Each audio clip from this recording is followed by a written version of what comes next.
Ito yung original na transmission ng Mitsubishi Galant. Ito yung built natin kahapon.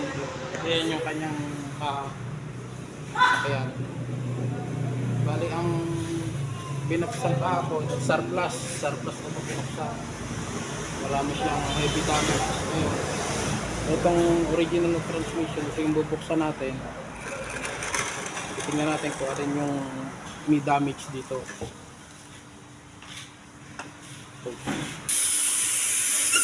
Sige na.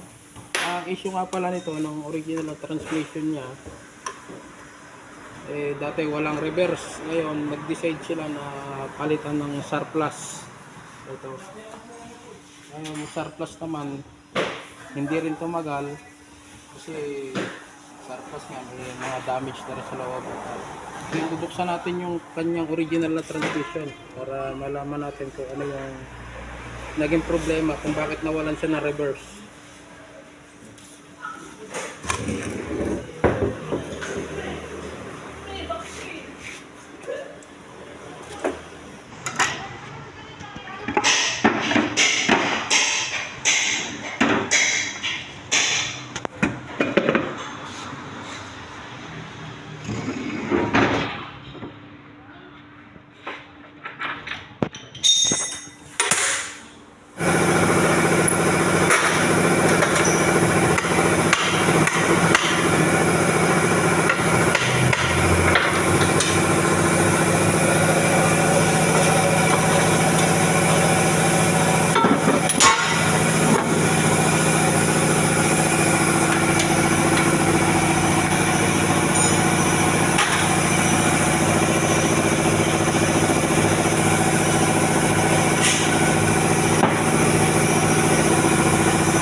Napansin ko yung original na transmission niya, ang naging sira naman ito, return spring, kaya putol-putol na.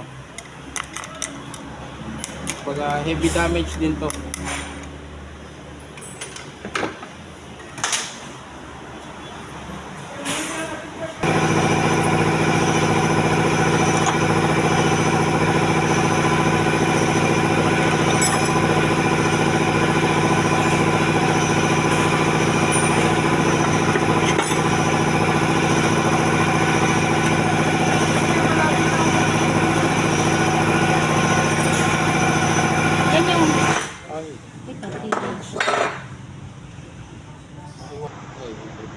Yan, okay yan.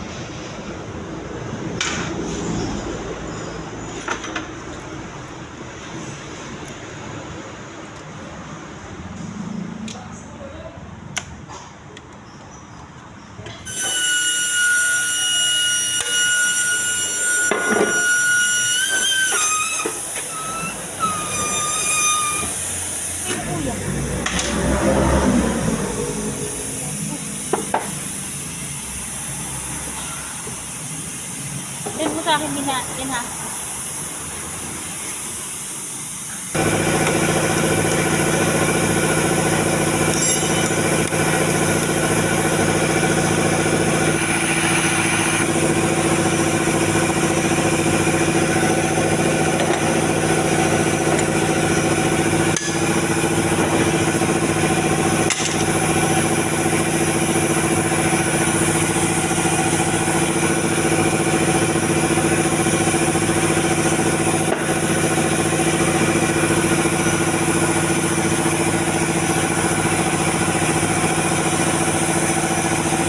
ano, heavy damage din to.